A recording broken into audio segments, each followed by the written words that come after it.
जो नए बच्चे हैं शायरी सीख रहे हैं उनके लिए क्या कहना चाहेंगे? उनके लिए मैं यही कहूँगा कि भाई फ़कत कहना, जब उसके बाद जाके शेर पैदा होता है। शेर ऐसे नहीं होता, शेर कहने के लिए तारीख पढ़ी जाती है।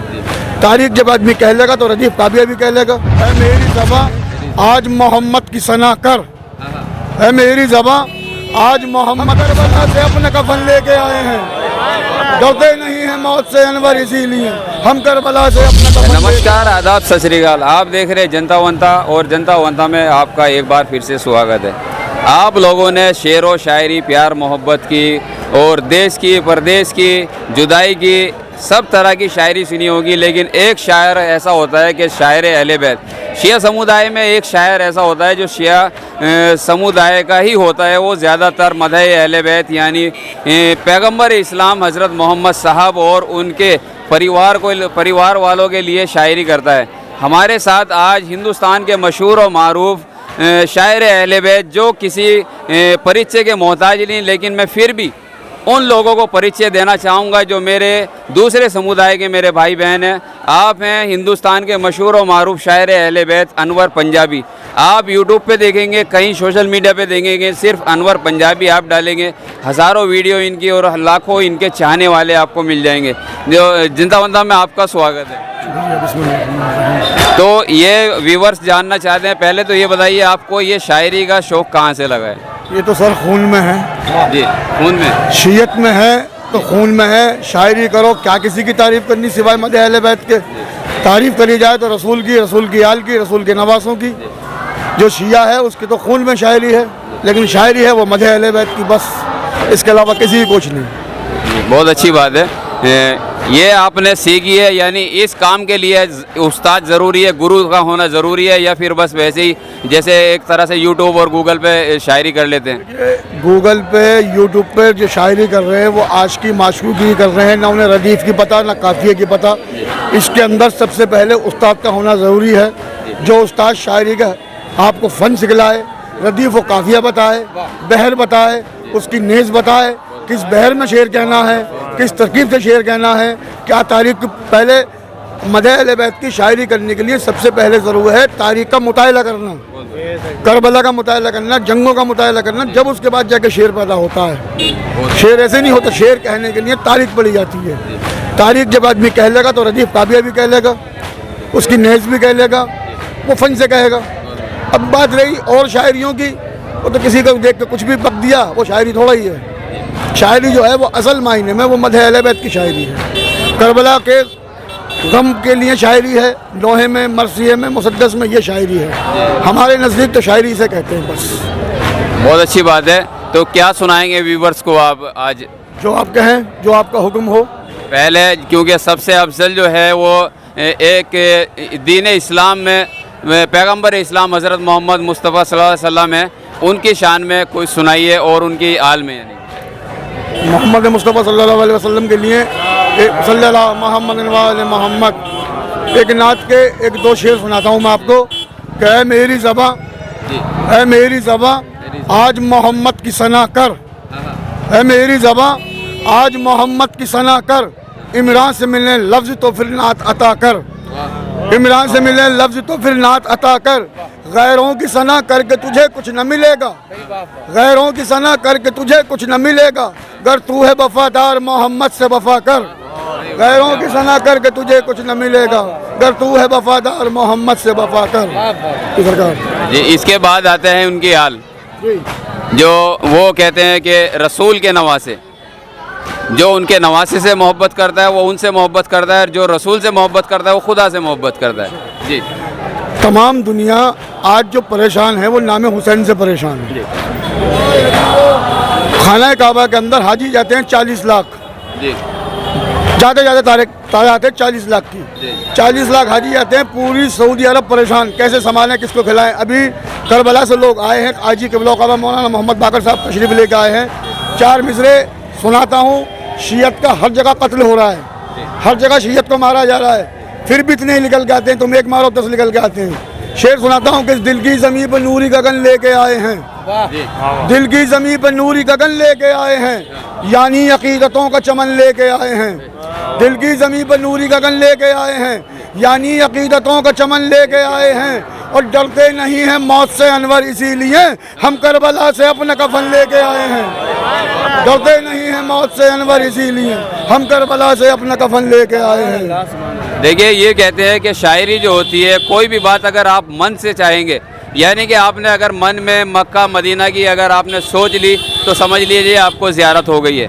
अब बात करते हैं रसूल सल्लल्लाहु अलैहि वसल्लम का ही कौल, पैगंबर इस्लाम का हज़रत मोहम्मद साहब का ये कहना है कि ये वतन की मोहब्बत आधा दीन होती है। तो पता करते हैं कि वतन की मोहब्बत इनके खून में कितनी रची है। जी, वतन के लिए क्या कहना चाहेंगे, जैसा कि आप एक हिंदुस्तानी हैं? जी, सबसे पहले हम हिंदुस्तानी हैं। जी, पूरी दुनिया में टेररिज्म फैला हुआ है। खुदा का शुक्र, मौला कायनात अली बिन अबी तालिब अलैहिस्सलाम का एहसान कि आज तक किसी भी शिया असनाए असरी के ऊपर ये ठप्पा न लगा कि ये आतंकवादी है। रसूलुल्लाह का कौल है कि सबसे पहले आदमी को वतन की मोहब्बत होनी चाहिए, उसके बाद में हम शिया हैं। पहले वतन की मोहब्बत, वतन से अगर वफादारी है तो आप शिया हो अली के, अगर वतन से वफादारी नहीं तो आप कुछ भी नहीं।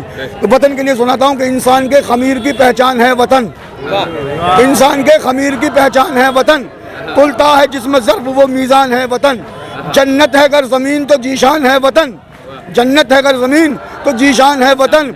जिस दिल में वतन की मोहब्बत नहीं मिलती उस आदमी की कोई हकीकत नहीं मिलती, उस आदमी की कोई हकीकत नहीं मिलती। ये देखिए कि दिल से निकले अल्फाज ज़ुबान पे आए और ज़ुबान से लोगों के कानों में जाए और फिर से वापस दिल में आए, ये वो होते हैं कि यानी सच्ची चाहत होती है। अब बात करेंगे आपसे एक कम्युनिटी की। इमाम हुसैन ने जो जान दी है, कुर्बानी यानी महाबलिदान दिया है, एक इंसानियत के ऊपर दिया है। तो मैं आपसे यही कहूँगा कि एक अगर आप मुनासिबत हो तो एक इंसानियत के ऊपर कुछ कहिए। जी, इमाम हुसैन अलैहिस्सलाम ने जो कुर्बानी दी है वो किसी एक फ़िरके के लिए नहीं है। ये रहती दुनिया तक, हिंदू हो, मुसलमान हो, सिख हो, शिया हो, सुन्नी हो, देवबंदी हो, इमाम हुसैन ने मैदान करबला के अंदर पूरे इंसानियत को बचाया है। ये कहना कि इस्लाम को बचाया ये गलत है। यजीद अपने वक्त का फाजिर और जालिम आदमी था, उसने शरीयत मोहम्मदी को पामाल कर दिया, हलाल मोहम्मदी को हराम मोहम्मदी में तब्दील कर दिया, हराम मोहम्मदी को हलाल मोहम्मदी में तब्दील कर रहा था। इमाम हुसैन ने कहा कि मैं ऐसा नहीं करने दूंगा, तुझे अपनी हुकूमत करनी है हुकूमत कर, लेकिन शरीयत के मसले में आप कुछ नहीं करोगे। उसने खुद इमाम हुसैन से बैत मान ली। बैत का मकसद क्या है? अपने नफ्स को, अपनी हर चीज़ को आपके हवाले कर देना।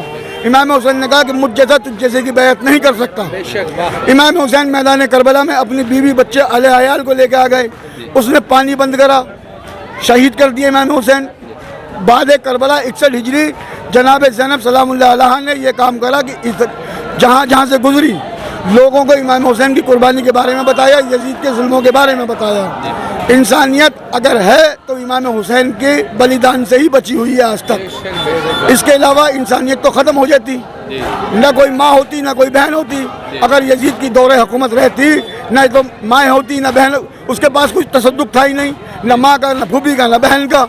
इमाम हुसैन ने पूरी इंसानियत को बचाकर ता क़यामत तक इंसानियत के ऊपर एहसान करा है, और हर कौम को इमाम हुसैन की इज्जत गम मनाना चाहिए। बहुत बढ़िया, बहुत बढ़िया। देखिए, ये बात थी शायरी की और ये बात थी अपने सम्मान की।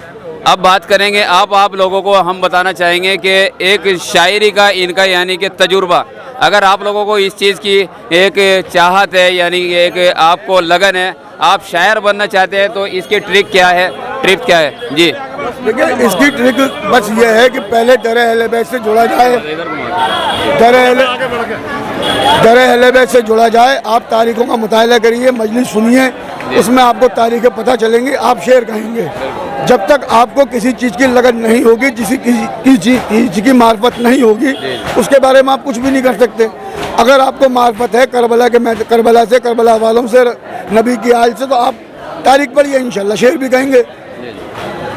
जो नए बच्चे हैं शायरी सीख रहे हैं, उनके लिए क्या कहना चाहेंगे? उनके लिए मैं यही कहूँगा कि भाई फ़कत आप, जो नए बच्चे हैं शायरी सीख रहे हैं, उनके लिए क्या कहना चाहेंगे? उनके लिए मैं यही कहूँगा कि भाई फ़कत आप शायरी का शौक़ पढ़ लें। अल्हम्दुलिल्लाह परवरदिगार आपको कामयाबी अता करे। सिवाय मदह अहले बैत और गम अहले बैत के अलावा किसी चीज़ की शायरी ना करें। गज़लियात, आशिकी, माशूकी, ये सब बेकार की चीज़ें हैं। आखिरत में मैं आपको एक वाक़या बताता हूँ। चौथे इमाम का ज़माना है। एक शायर आया, उसने कहा कि मौला मैंने आपकी इज्जत के लिए कसीदा कहा है। इमाम ने खुद अपनी मौजूदगी में शायर को मिंबर पे बिठाया, अपने आप फर्श पे बैठे, शायर ने मरसिया पढ़ा। मरसिया पढ़ने के बाद इमाम ने नजराना दिया और उसे दुआएं दी। तो इमामों से लेकर आज तक हम लोग सुन्नत मोहम्मदी पर अमल करने वाले हैं, इमामों की पैरवी करने वाले हैं। जो काम इमामों ने करा है वही काम हम लोगों को करना है।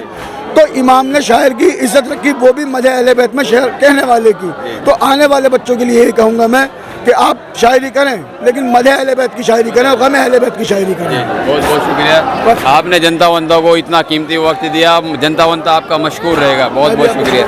ये थे हिंदुस्तान के मशहूर और मारूफ शायर अहले बैत अनवर पंजाबी, जवां दिलों की धड़कन, एक बुज़ुर्गों की दुआओं में शामिल और बच्चों के हौसले अफजाई के लिए हमेशा आपके लिए हाजिर रहते हैं। जनता वंता को आप ऐसे ही सपोर्ट और प्यार देते रहिए। जनता वंता आप लोगों को ऐसे ही यानी समाचार, ऐसे ही वीडियो पहुंचाता रहेगा। अपना और अपना ख्याल रखिए। Love you all.